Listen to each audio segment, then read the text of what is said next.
안녕하세요. 날씨 추운 겨울 12월이 시작되었어요. 벌써 2020년의 마지막 달 12월이네요. 추운 겨울 여러분의 차가운 마음을 따뜻하게 녹여줄 힐러브 심리상담 치유센터입니다. 힐러브 채널에서 첫 번째로 소개해드릴 심리책은 힐러브의 가장 큰 이상향의 모토, 나답게 살기와 가장 맞닿아 있는 사회심리책 김수현 씨의 나는 나로 살기로 했다입니다. 이 책이 처음 나왔을 때요. 와, 책 제목이 딱 저희 나답게 모토를 그대로 가져갔구나 싶었어요. 저는 이런 나답게라는 가치관념을 한국에서 아무도 부르짖기 전에 아주 어릴 때부터 이를 혼자 지키며 살아왔거든요. 그러니까 저희 어릴 때는 나답게라는 표현 자체가 없었잖아요. 모두가 사회가 바라는 어떤 정형화된 모습이 있었고 거기에 맞춰지도록 길러져 왔고, 그쵸? 자기 모습을 함부로 있는 그대로 드러내서는 안 되는 그런 사회와 그런 개인으로 살아오다가 최근에야, 그러니까 이 책이 지금 2016년 출판인데 그 즈음에나 되어서야 겨우 한국 사회에서는 이런 말이 나오더라고요. 일단 저는 한국 사회에서 굉장히 너무 앞서갔었던 사람이라는 점, 그걸 말씀드리고 싶고요. 교보문고 책 소개를 보면 진짜 나로 살기 위한 뜨거운 조언들, 어른이 처음인 당신을 위한 단단한 위로들. 어른이 되어보니 세상은 냉담한 곳이었다. 김수현 씨는 책을 펴내면서 이런 말을 했다. 부조리가 넘쳐났고 사람들은 불필요할 정도로 서로에게 선을 긋고 평범한 이들조차 기회가 있으면 차별과 멸시를 즐긴다. 우리는 자본주의 사회에서 철저한 갑과 을이 되어 살아가고 있다. 그것이 우리가 이토록 발버둥치며 살고 있는 세상이다. 이 책은 우리가 온전한 나로 살아가기 위해 무엇이 필요한지 말해준다. 돈 많고 잘 나가는 타인의 SNS를 훔쳐보며 비참해질 필요 없고 스스로에게 변명하고 모두에게 이해받으려 애쓰지 말라고 이야기한다. 불안하다고 무작정 열심히 할 필요 없고 세상의 정답에 굴복하지 말라고 응원한다. 인생을 지나가는 사람들에게 더 이상 상처받지 말고 누군가의 말에 흔들리지 말고 자신만의 문제라고 착각하지 말라고. 우리에게 가장 필요한 말, 나답게 살라고 말한다. 그래서 이 책은 내가 누구인지 고민할 시간조차 없는 현대인들에게 나를 돌아보게 하는 시간을 선물하고 있다.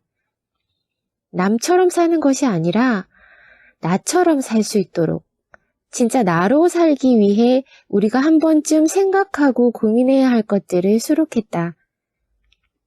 길을 잃고 있는 당신에게 가장 필요한 책, 어른이 되어서도 나를 찾고자 하는 어른 아이를 위한 책, 밥벌이와 어른살이에 지친 모든 현대인들에게 이 책을 바친다 라고 되어 있어요.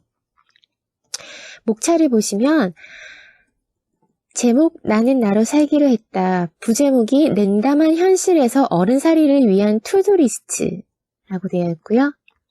파트 1 나의 삶을 존중하며 살아가기 위한 투두리스트. 내게 친절하지 않은 사람에게 친절하지 않을 것. 비참해지려 애쓰지 않을 것. 떳떳한 자신에게 자부심을 느낄 것.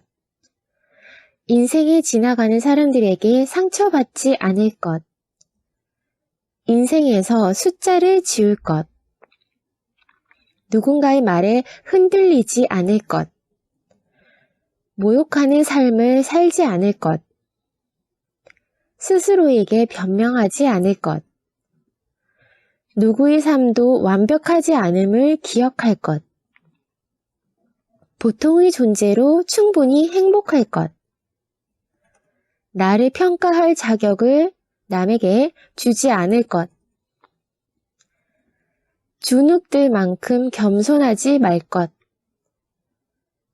나의 삶을 존중할 권리를 말할 것. Part 2는 나답게 살아가기 위한 투두리스트. 단단한 자존심을 가질 것. 나다운 삶을 찾을 것. 더 이상 삶의 질문을 유예하지 않을 것. 당연했던 것에 질문할 것. 누구의 기대를 위해서도 살지 않을 것. 나 이외엔 무엇도 되지 않을 것. 세상의 정답에 굴복하지 않을 것. 안목을 기를 것. 스스로 선택할 것. 개인의 취향을 갖출 것. 진짜 나 자신을 대면할 것. 자신이 빛날 수 있는 자리에서 살아갈 것. Part 3는요. 불안에 붙잡히지 않기 위한 투두리스트. 삶이라는 모호함을 견딜 것. 문제를 안고도 살아가는 법을 배울 것. 자신만의 문제라고 착각하지 말 것. 미래에 대한 엉터리 각본을 쓰지 않을 것. 진짜 해결책을 찾을 것. 과민해지지 않을 것. 충분히 슬퍼할 것. 힘이 들 땐 힘이 든다고 말할 것. 불안하다고 무작정 열심히 하지 말 것. Part 4. 함께 살아가기 위한 투두리스트. 서로에게 최소한의 예의를 보일 것. 모든 이에게 이해받으려 애쓰지 않을 것. 서로의 경계를 지켜줄 것. 너그러운 개인주의자가 될 것. 일상에서 승패를 나누지 않을 것. 미움받지 않기 위해 좋은 사람이 되지는 말 것. 부끄러워할 필요가 없는 일에 부끄러워하지 않을 것. 모든 사람과 잘 지내려 욕심내지 말 것. 생활 기습과 완전 파손을 분류할 것. 지금의 관계에 최선을 다할 것. 그린라이트가 켜졌다면 직진할 것. 그럼에도 누군가와 함께 할 것. 파트 5. 더 나은 세상을 위한 투두리스트. 때론 재미없는 이야기를 할 것. 스스로를 비난하지 말 것. 나의 몫을 외면하지 않을 것. 필요하다만 버틸 것. 조바심은 버릴 것. 잘 싸우는 법을 배울 것. 희망의 근거를 만들 것. 기꺼이 세상에 호의를 베풀 것. 돈으로 환원되지 않는 나 자신이 될 것. 헝거게임에 참여하지 않을 것. 방황하는 어른이 될 것. 파트 6. 좋은 삶, 그리고 의미 있는 삶을 위한 투두리스트. 행복을 삶의 목적이라 부르지 않을 것. 가볍게 살아갈 것. 삶의 경우의 수를 늘릴 것. 메마르지 않으려 노력할 것. 다들 알아서 행복할 것. 얻은 것은 무엇인지 생각할 것. 지나간 과거와 작별할 것. 인생의 여백과 바보 비용을 둘 것. 그래도 당신은 당신을 이해할 것. 나의 행복에 관심을 가질 것. 완벽하지 않음을 사랑할 것.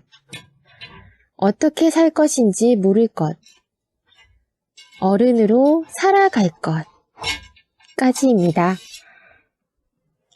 책 속으로 들어가 볼게요. 김수현 씨의 프롤로그. 우리는 모두 슈퍼히어로를 꿈꿨다. 그리고 지금은 세상이 아니라 나를 구하는 것이 먼저인 어른이 되었다. 애매한 나이, 애매한 경력, 애매한 실력. 애매한 어른으로 자란 우리는 모두 어른을 연기하며 살고 있는 것은 아닐까? 이 책은 현재를 살아가는 보통 사람들에게 전하는 위로와 응원을 담고 있다. 무엇이 정답인지 알 수 없는 세상살이, 누구도 흉내내지 않고 누구도 부러워하지 않는 나를 인정하고 사랑하는 방법을 전한다. 더 단단하고 밀도 높은 위안과 응원이 담긴 김수연의 4번째 그림 에세이가 당신과 함께한다. 평범하지만 아름다운 우리 보통의 존재들을 위하여.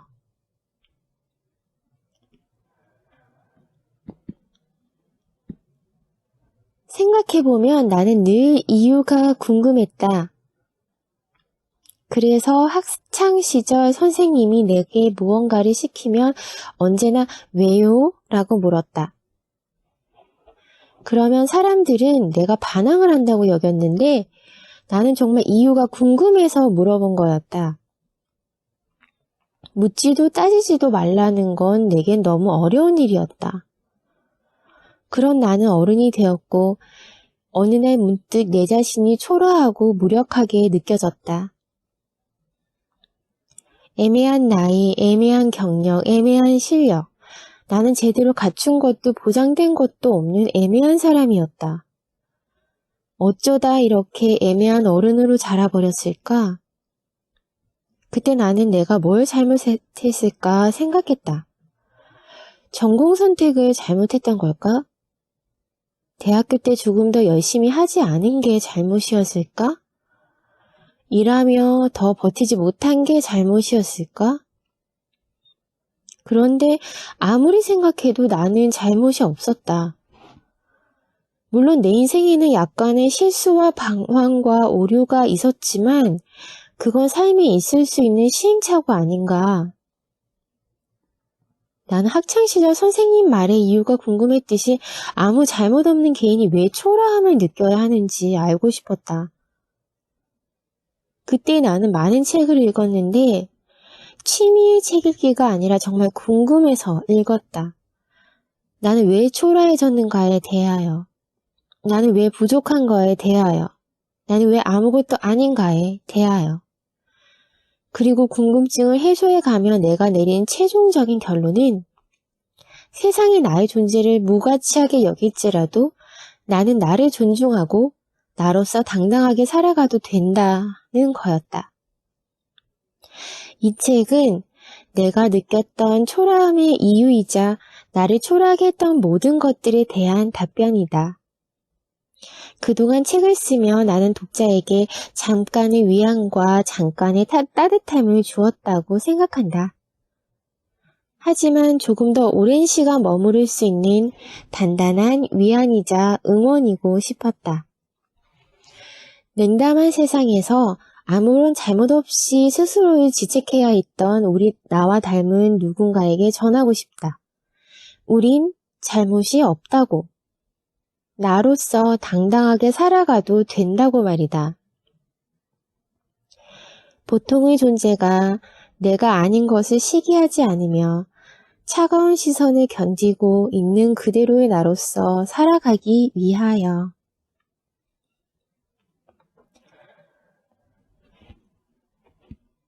파트 1. 의학, 법률, 경제, 기술 따위는 삶의 도구가 되지만 시와 아름다움, 낭만과 사랑은 삶의 목적인 거야. 죽은 시인의 사회 중에서.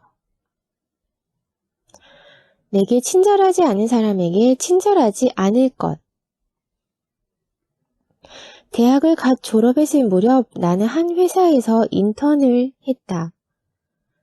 내게 처음으로 배정된 팀에서 만난 주임은 나를 하인처럼 대했다고 할까? 갑질이 적당할 듯하다. 사회생활이 처음이었고 모든 게 평가 대상이었던 인턴 신분에 나는 어찌할 바를 몰랐다. 그저 이 집단의 가장 아래 놓여있다는 사실을 실감하며 호모 인턴스 시절을 보냈다. 그렇게 인턴십을 마치고 한참이 지난 어느 날 잠자리에 드는데 갑자기 그 선배 생각에 분한 마음이 일었다. 그런데 내가 정말 참을 수 없었던 건 그녀가 나에게 한 행동이 아니라 그런 상황에서도 표정 한 번 구기지 않는 나 자신이었다. 큰 권한이 있었던 것도 아닌데 대단한 권력이라도 지닌 듯 구는 그녀에게 나는 단 한 번도 꿈틀하지 못했고 그런 나의 태도는 그녀가 나를 점점 더 하대하게 만들었다. 좀 다른 경우긴 하지만 민주화 운동을 하다 고문을 당했던 사람들이 과거를 떠올릴 때 가장 괴로운 건 그때 겪은 고통이 아니라 고문관에게 잘 보이려 했던 자신의 비굴함이라고 한다. 물론 그것이 우리의 잘못은 아니지만 사람의 자존감에 치명상을 끼치는 건 부당한 대우 자체보다 그 부당한 대우에 굴복한 자기 자신인 거다. 그러니 우리에게 친절하지 않은 이에게, 우리를 존중하지 않은 이에게 친절하려 애쓰지 말자.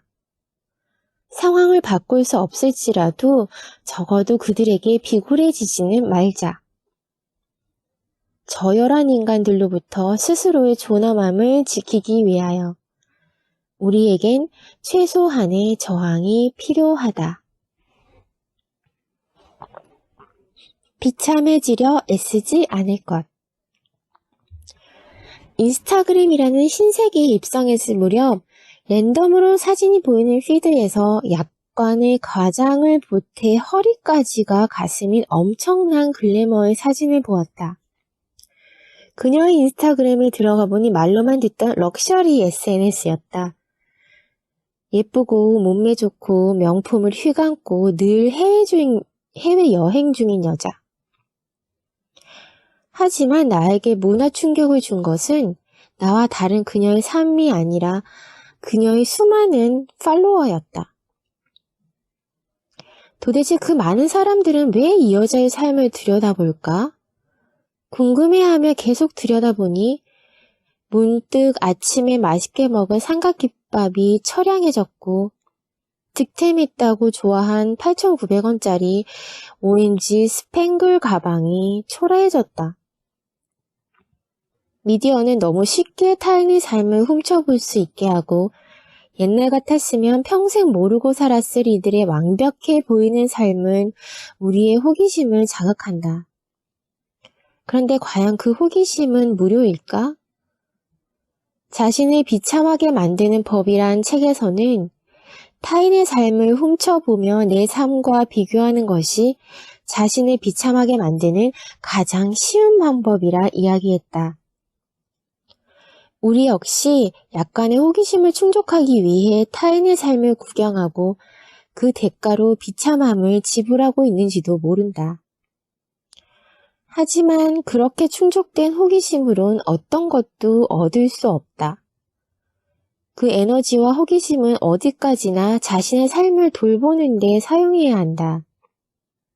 그러니 타인의 삶에 기꺼이 친구는 되어주되 관객은 되지 말자.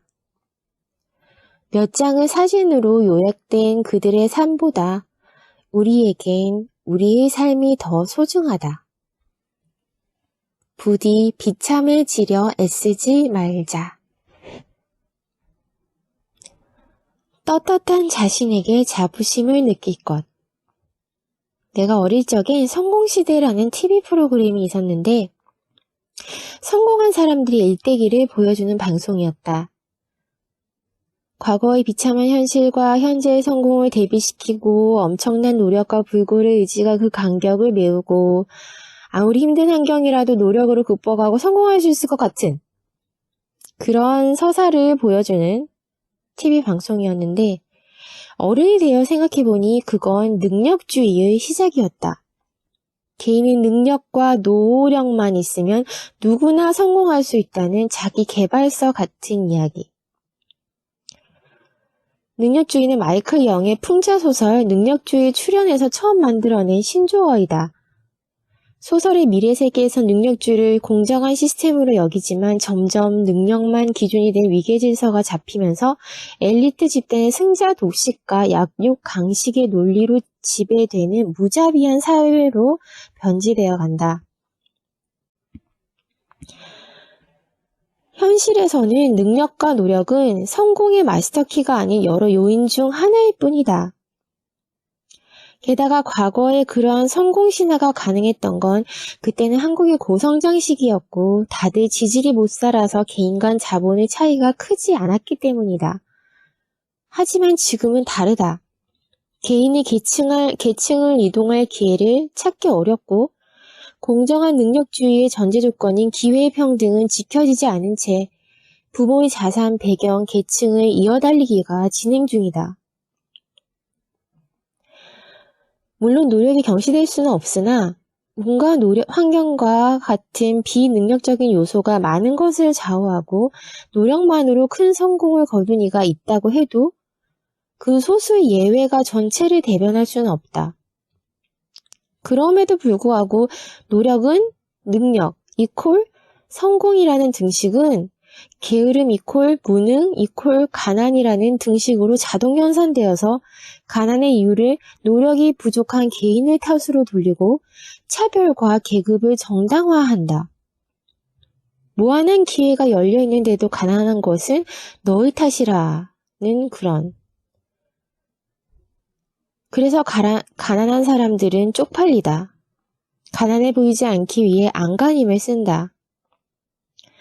하지만 기회가 평등하지 않는 한 능력주의는 허구일 수밖에 없음에도 성공시대와 자기계발서가 심어놓은 왜곡된 능력주의는 우리를 부자인가 아닌가 하는 결과값에 맞춰 우쭐함과 부끄러움 사이 어딘가에 놓이게 있다. 그러나 가난하다 해도 삶에 최선을 다했고 떳떳하게 살아왔다면 그 삶에 자긍심과 자부심을 느껴야 한다. 인생에 지나가는 사람들에게 상처받지 않을 것. 나이를 먹으며 절감하는 건 언제 밥 한 번 먹고 싶은 사람들조차도 시간을 내서 보긴 어렵다는 사실이다. 그렇기에 좋아하지 않거나 잘 맞지 않는 사람들은 고등학교 때 옆 분단에 앉았던 은경이와 재무팀의 박대리가 그랬듯이 인생에서 지나가는 사람들이 된다. 그런데 우리는 그런 이들의 공적인 업무를 위장한 사적인 짜증과 걱정을 위장한 모욕과 질문을 위장한 무례함과 무례함에 마음을 졸이고 상처받고 미움을 쌓는다. 하지만 월급을 2배짜리 명품백만이 낭비가 아니고 연예인 걱정만이 낭비가 아니다. 우리 삶에서 곧 사라질 존재들에게 마음의 에너지를 쏟는 것 역시 감정의 낭비다. 그만두면 끝일 회사 상사에게 어쩌다 마주치는 애정 없는 친척에게 웃으면서 열받게 하는 빙글의 쌍년에게 아닌 척 머리 굴리는 여우 같은 동기에게 인생에서 아무것도 아닌 존재들에게 더는 감정을 낭비하지 말자. 마음 졸여도 끙끙거려도 미워해도 그들은 어차피 인생에서 지나가는 사람들일 뿐이다. 주눅들만큼 겸손하지 말 것. 책을 내고 난 후 종종 친구들은 나를 김작가라 불렀다. 하지만 친구들끼리 장난처럼 하는 말이었을 뿐 나는 나를 작가라 여기지는 못했다. 작가의 사전적 의미는 글이나 그림 등의 창작자일 뿐임에도 작가의 자격 앞에선 늘 민망하고 어색했다. 그러다 어느 여행자의 일화를 듣게 되었다. 여행자는 유럽 어느 술집에서 한 바텐더를 만났는데 바텐더는 여행자에게 자신을 시인이라고 소개했다고 한다. 그 말에 여행자가 당신 이름으로 나온 시집이 있나요? 라고 물었고 바텐더는 아니요, 시집을 낸 적은 없지만 시를 쓰기 때문에 시인이죠 라고 답했다. 왜 나는 몇 권의 책을 내고도 작가라 불리는 것을 어색해하고 다른 누군가는 시집 한 권 없이도 스스로를 당당하게 시인이라 부를 수 있었을까? 개인의 차이도 있겠지만 그건 문화의 차이가 크다. 그 차이는 공교육에서도 보여진다. 개인의 개성과 자율성을 중시하는 서양에서는 자신을 특별한 존재로 여기는 것을 중요하게 가르친다. 실례로 생각의 지도의 저자 리처드 니스벳이 밝히길 그의 고향에서는 교육의 목표로 지식을 전달하는 것과 자존감을 심어주는 것 중 어느 쪽이 더 중요한 거에 대해 논쟁까지 있었다고 한다. 우리 입장에선 별게 다 논쟁거리다 싶기도 하지만 지식을 전달하는 것만큼 개인의 자존감을 심어주는 것을 교육의 중요한 목표로 두고 있는 것이다. 반면 우리 사회는 개인의 개성보다는 집단의 조화를 중시하는 관계 지향적인 사회다. 그래서 초등학교에 들어가자마자 바른 생활이라는 과목을 배우며 관계 맺는 법을 가장 먼저 익힌다. 사실 따로 가르칠 것도 없다. 요약하자면 가족과 친구와 이웃과 누구와도 싸우지 말고 사이좋게 지내란 얘기. 우리는 자신을 특별하게 생각하고 자신의 감정을 존중하도록 교육받기보다는 타인의 생각과 감정에 더욱 주의를 기울이도록 교육을 받았다. 영어에는 대응할 단어조차 없는 눈치가 한국인은 유난히 발달한 것이다. 서양인이 보기엔 자기 비하에 가까운 겸손도 이러한 문화에서 나온다. 그리고 그 오랜 수련의 결과 사람들과 잘 어울리기 위하여 주제 파악 못하고 꼴값 떤다는 소리를 듣지 않기 위하여 고도의 눈치와 겸손을 발휘하며 끊임없이 자신의 자격 앞에서 머뭇거린다. 물론 겸손도 타인의 감정을 배려하는 것도 미덕이다. 그러나 그 가치는 타인의 눈치를 보며 주눅드는 것이 아닌 타인에 대한 존중에 있을 뿐이고 타인의 감정을 염려하느라 정작 자신의 감정은 돌보지 못한다면 그 무엇도 미덕이 될 수 없다. 그러니 당신이 지칠 만큼 눈치를 볼 필요도 주눅들 만큼 겸손할 필요도 없다. 당신이 가장 존중해야 하는 사람은 언제나 당신 자신이다. 즉, 우리는 약간의 근자감과 어느 정도의 get my way 정신이 필요하다. 파트 2. 나답게 살아가기 위한 투두리스트. 내가 아닌 모습으로 사랑받느니 차라리 있는 그대로의 내 모습으로 미움받겠다. 커트 코베인. 단단한 자존감을 가질 것. 알랭드 보통은 어른이 된다는 건 냉담한 인물들, 속물들이 지배하는 세계에서 우리의 자리를 차지하는 의미라 했다. 살아보니 세상은 동화 같지 않다.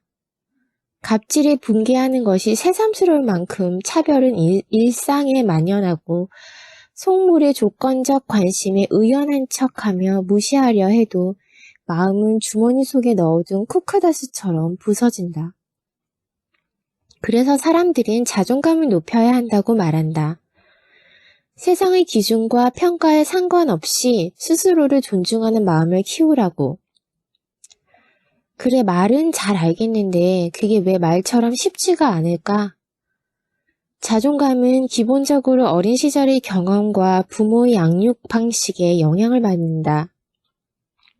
부모와 애착 경험이 부족하거나 학대, 조롱, 방치, 비난을 경험한 경우 자존감 문제에 시달릴 수 있다. 하지만 그렇다고 자존감이 어린 시절 경험에만 평생 고착되는 것은 아니다. 살아가면서 변화한다. 자존감의 원리를 최초로 규명한 심리학자 나다니엘 브랜드는 건강한 자존감을 위한 두 기둥을 자아 효능감과 자기 존중감이라 얘기했다.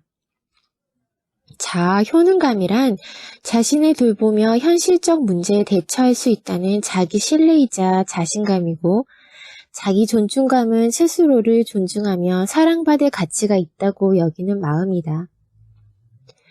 그런데 우리는 자존감을 적절하게 지켜낼 수 있는 사회에서 살고 있을까? 건강한 자존감을 가지고 자라왔다 해도 수십 장의 이력서가 거절당하고 회사의 소모품이 되어 일자리에서 내몰리는 상황에 스스로 삶을 유지시킬 수 있다는 자아 효능감을 느끼기는 어렵다. 또 조건으로 쉽게 서열을 나누며 차별을 권하는 사회에서 있는 그대로의 자신을 존중하는 건 어쩌면 체면에 걸리자는 말에 가까울지도 모른다. 세상은 자존감 없이는 점점 버티기 힘든 곳으로 변해가는데 개인은 자존감을 세우기가 더 어려워지고 있는 것이다. 그럼 우리는 어떻게 해야 돌림노래처럼 반복되는 자존감 문제를 해결하고 이 냉담한 세상에서 우리 자리를 차지할 수 있을까? 이는 두 가지 축에서 이루어져야 하는데 그 첫 번째 축은 사회적 존중이라는 자존감의 토양을 다지는 것이다. 존중이 희소성을 지닌 경제재가 될 필요는 없다. 사실 돈이 드는 것도 아니지 않은가. 존중이 누구나 얻을 수 있는 공공재가 된다면 우리는 존중받으려 쩔쩔매지 않아도 된다. 그러니 존중을 공공재로 만들자. 서로에게 존중의 연료가 되어주자.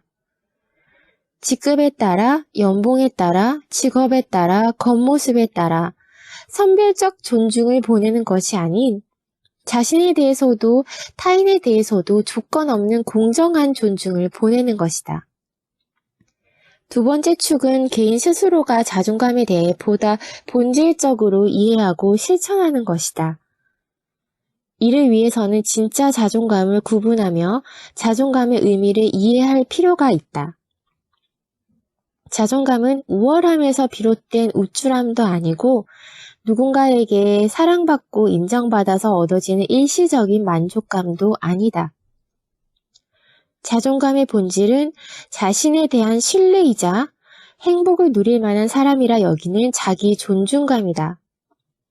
이건 정신 승리로 얻어지는 것이 아니기에 아무것도 하지 않는데 자신을 신뢰하긴 어렵고 자신의 신념과 반대되는 삶을 살면서 자신을 존중하기도 어렵다. 자존감은 스스로가 믿고 존중할 내면 세계를 세우고 그 신념을 바탕으로 삶을 선택하고 행동하며 책임을 지는 삶의 일련의 과정에서 얻어지는 내면의 힘이다. 그런데 여기에는 중요한 게 있다. EBS 다큐프라임 아이의 사생활에서는 부모의 태도가 자녀의 자존감에 미치는 영향을 실험했다. 실험에 참가한 아이들에게는 퍼즐 조각이 주어졌는데 과제를 어려워하자 자존감이 낮은 아이의 부모는 대신 해결해 주려고 했고 자존감이 높은 아이의 부모는 아이가 스스로 해결할 수 있도록 기다려 주었다. 자존감의 재료인 자신에 대한 신뢰와 존중은 삶의 문제를 해결하고 목표를 달성하는 성공 경험이 축적될 때 생겨난다. 그리고 실험에서 보여주듯이 가장 중요한 건 그 주체가 자기 자신이 되는 일이다. 스스로를 충분히 의식하지 못한 채 타인과 사회의 시선에 질질 끌려 사는 것으론 결코 자존감에 닿을 수 없다. 그렇기에 단단한 자존감을 세우기 위한 첫걸음은 분명하다. 나답게 살아가는 것. 나다운 삶에 다가가는 법에 대해 알아보자.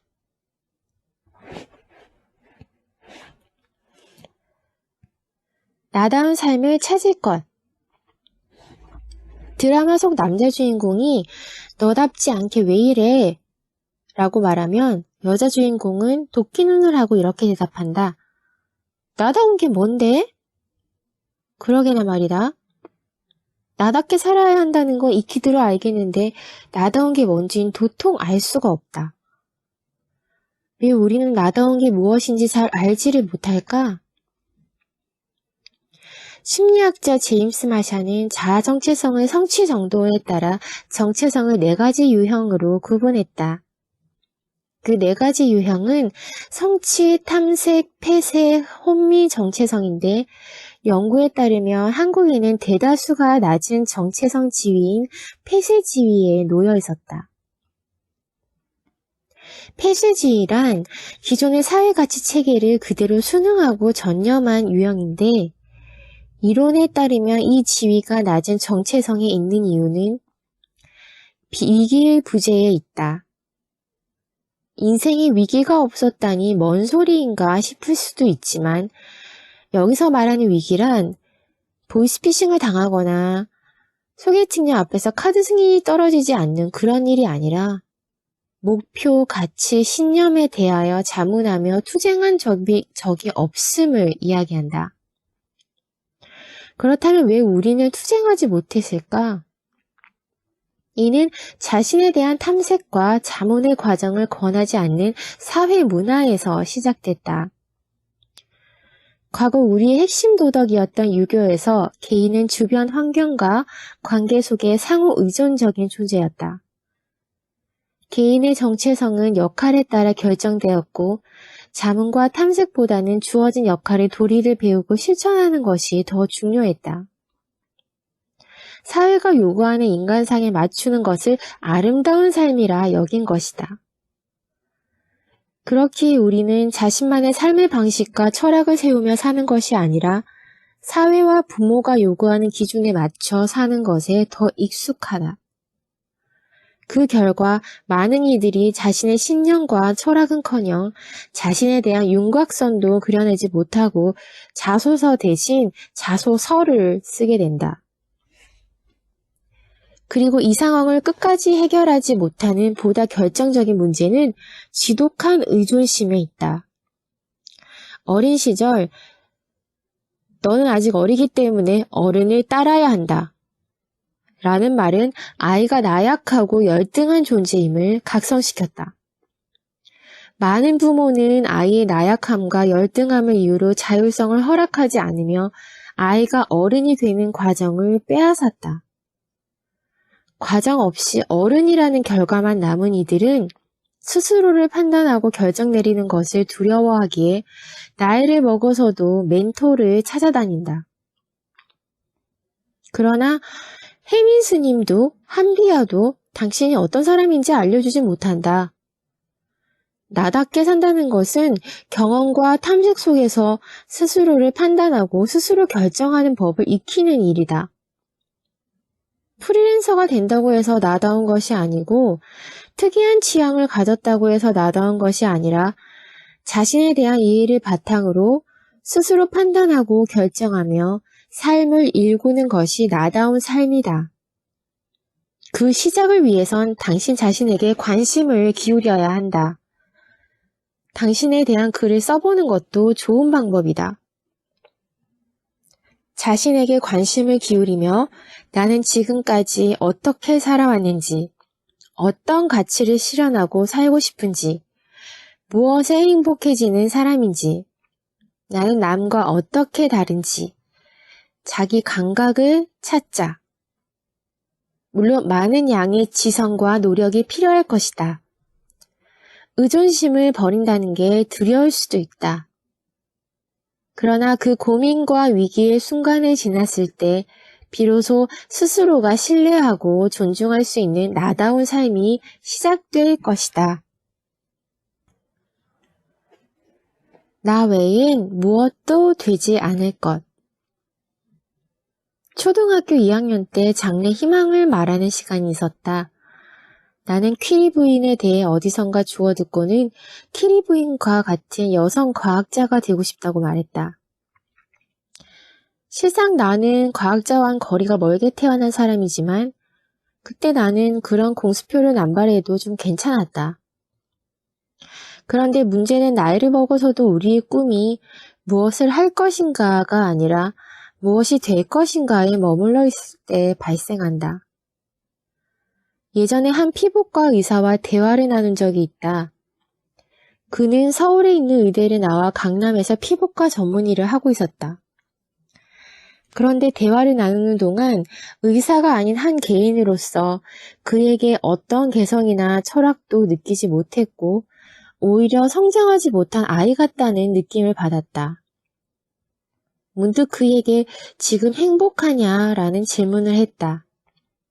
그러자 그는 1초의 망설임도 없이 아니? 라고 대답했다. 남들이 보기엔 그럴듯한 직업을 가졌다고 할 수 있겠지만 더 좋은 학벌에 더 큰 병원에서 일하지 못하는 것을 아쉬워할 뿐이었다. 많은 책에서 사회적으로 인정받는 직업을 가진 이들이 실제로는 행복하지 않은 경우가 많다더니 그가 그런 사람이었다. 열심히 공부하는 것에 매달려 청소년기를 보냈던 그는 의대에 갈 수 있어서 의대에 갔다고 한다. 다른 대학을 생각을 할 여유도 없었고 대학에 가서도 빡빡한 의과 공부와 인턴을 거쳐 지금에 이르렀다. 그런데 그는 왜 행복하지 않았을까?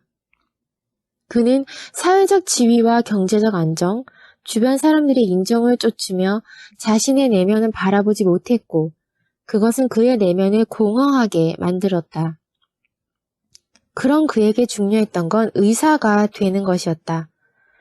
자신의 공허한 내면과 희미한 정체성을 채우기 위해 의사라는 직업적 정체성에 기댄 것이다. 그런데 그는 여전히 행복하지 않았다. 의사가 되면 해결될 거라 여겼지만 더 큰 병원과 더 높은 연봉과 더 좋은 배경에 붙잡혀 있을 뿐 텅 빈 내면은 어떤 외적 가치로도 채워질 수 없었다.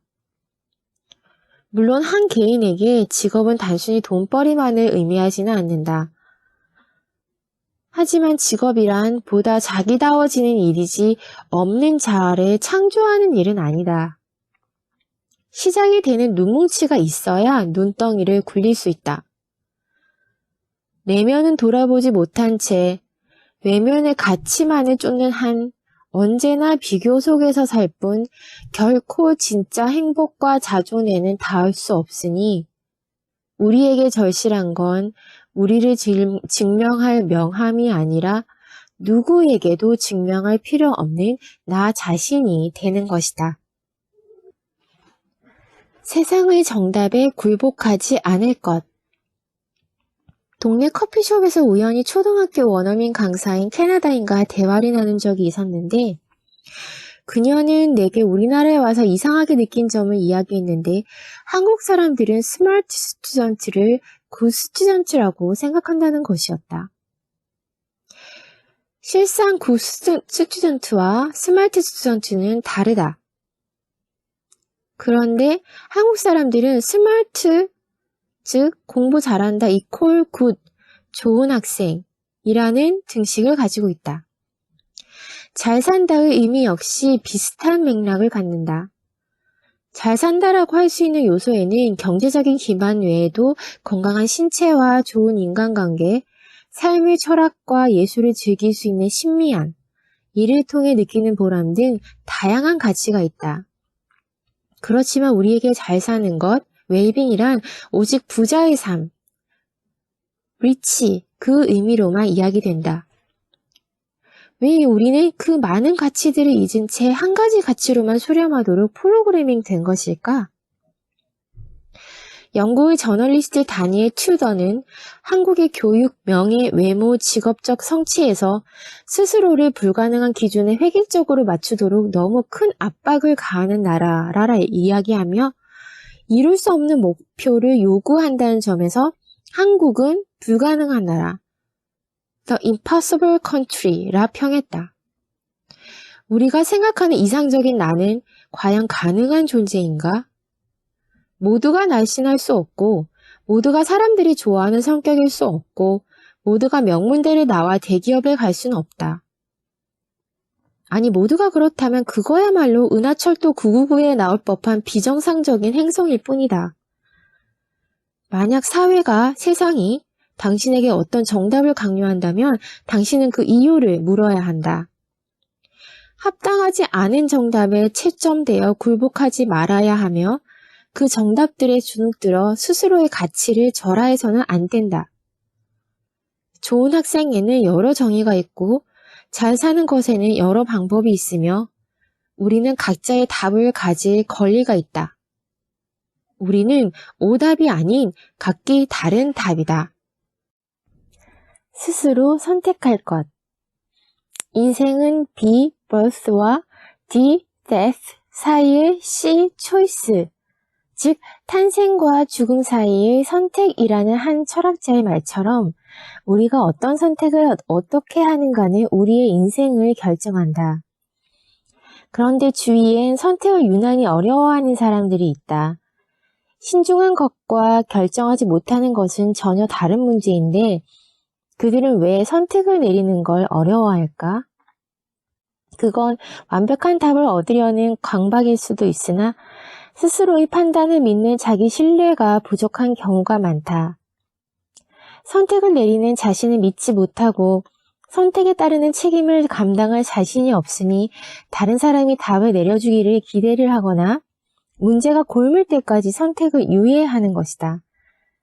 그런데 이건 단순히 시간 낭비의 문제로 끝나지 않는다. 나다니엘 브랜든이 말하길 선택들은 정신 깊은 곳에 쌓이고 그렇게 쌓인 결과를 자존감이라 부른다고 했다. 삶에서 자신이 내리는 선택이 모여 자존감을 이룬다는 것이다. 왜 그럴까? 자신의 삶을 통제할 수 있다는 자기 신뢰는 절대 실패하지 않을 거라고 믿을 때가 아니라 스스로 최선의 결정을 내리고 죽이 되든 밥이 되든 그 결과까지 책임질 때 얻어진다. 그런데 스스로 선택을 내리지 못하면 자기 신뢰를 쌓을 경험은 빈약해지고 빈약한 자기 신뢰로는 책임질 자신이 생기기 어렵다. 선택과 책임, 자기 신뢰는 톱니바퀴처럼 맞물려 있기에 어느 하나 삐걱거리지 않고 굴러갈 때 우리는 주체적인 삶을 살 수 있다. 그리고 그 삶의 방식은 자존감으로 나타나는 것이다. 그러니 제갈공명이 옆방에 살지라도 우리의 결정권을 위임해서는 안 된다. 오직 과거라는 당신의 데이터베이스와 실수라는 오답노트, 그리고 내면의 나침반을 믿고 나가야 한다. 삶에 완벽한 답안지는 없으나 어떤 답을 내리든 스스로 책임질 수 있다면 당신의 모든 선택은 정당하다. 자신이 빛날 수 있는 자리에서 살아갈 것. 중학교 때 친구와 관공서로 봉사활동을 갔다. 그때 우리에게 주어진 일은 서류 항목을 리스트로 정리하고 몇몇 숫자들과 대조하며 오류가 있는지 확인하는 작업이었다. 나는 그때나 지금이나 숫자와 친하지 않았기에 서류들을 보는 순간 피곤해졌다. 지루함을 견디며 굼벵이 속도로 일을 하고 있었는데 함께 갔던 친구는 그 사이 문서 정리를 깔끔히 끝내고는 재밌다 하고 말했다. 그런 친구가 신기해서 물으니 오류를 찾으며 하나하나 정리해가는 것에 성취감을 느낀다고 했다. 그 뒤 친구는 세무학과에 진학했고 지금은 세무서에서 일하고 있다. 어디서든 일 잘하고 꼼꼼한 직원으로 평가받을 게 분명하리라. 한 개인이 자신의 삶을 존중하며 살아가기 위해선 자신의 재능에 대한 이해와 이를 실현할 수 있는 직업 선택이 중요하다. 그렇지 못했을 때 견뎌야 하는 건 일의 고단함 뿐만 아니라 무가치하게 느껴지는 자기 자신이기 때문이다. 그런데 많은 이들은 재능을 찾으려면 예술적이거나 특수한 직업만을 떠올리기도 하고 엄청난 재능만이 가치 있다고 여기는 듯하다. 그 생각에 갇히면 자신의 재능과 장점에 충분히 주의를 기울이지 못하게 된다. 재능의 크기는 점점 늘려갈 수 있는 것이고 그 크기에 따라 다른 역할을 할 수도 있다. 예를 들면 글을 쓰는 모든 사람이 신춘문예에 도전할 필요는 없다.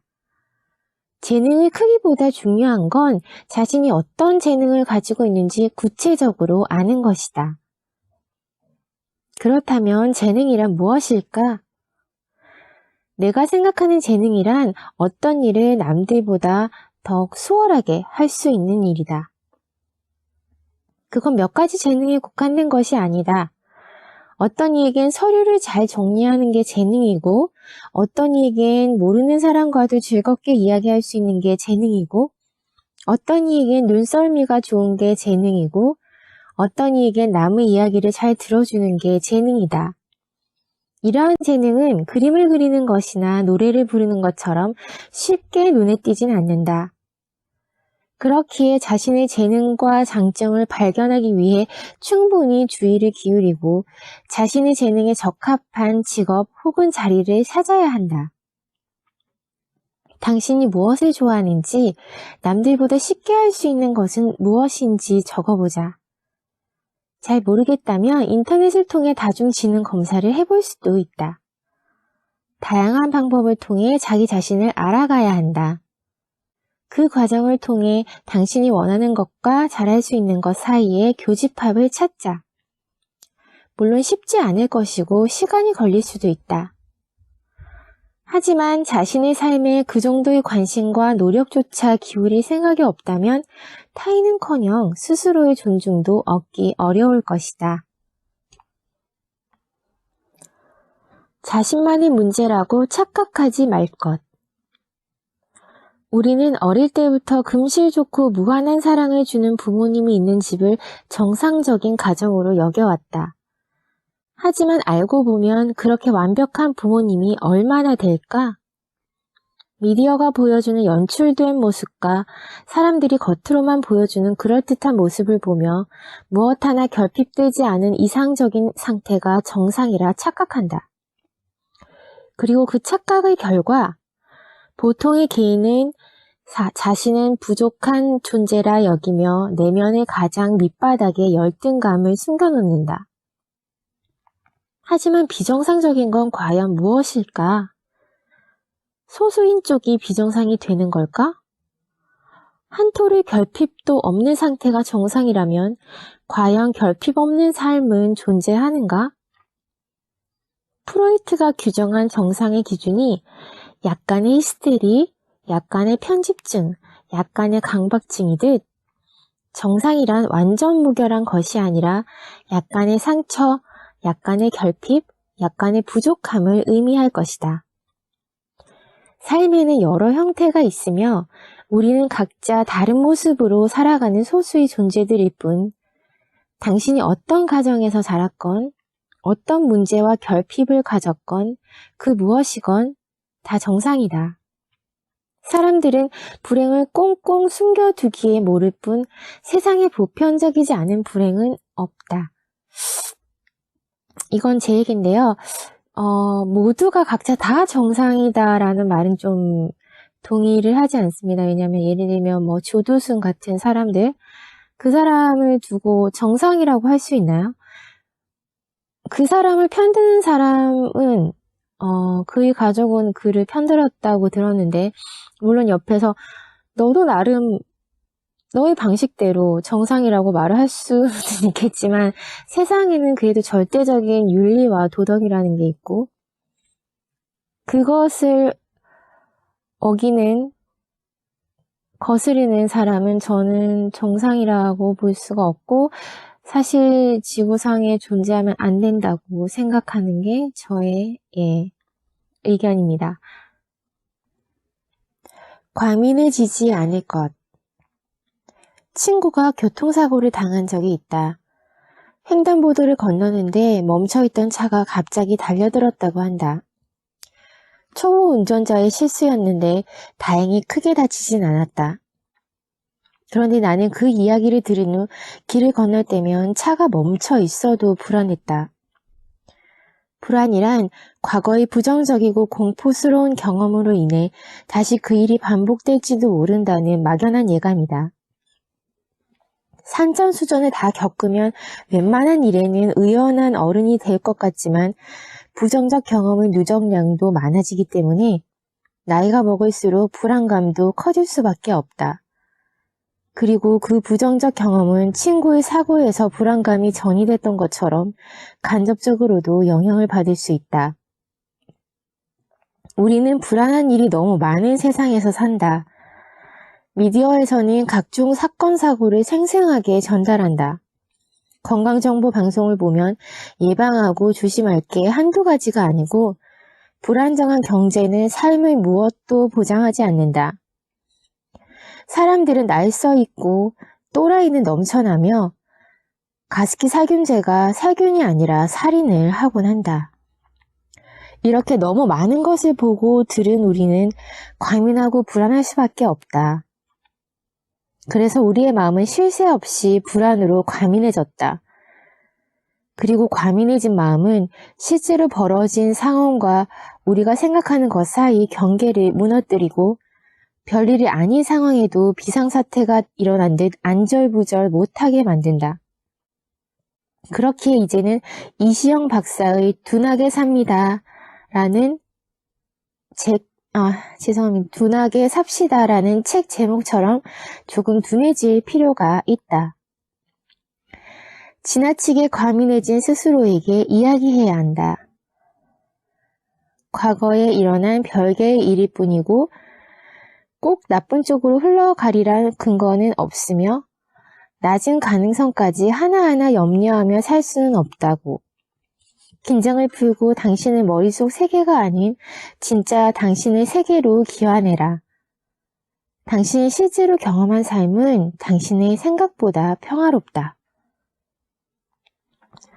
충분히 슬퍼할 것. 우리는 살면서 많은 것과 이별한다.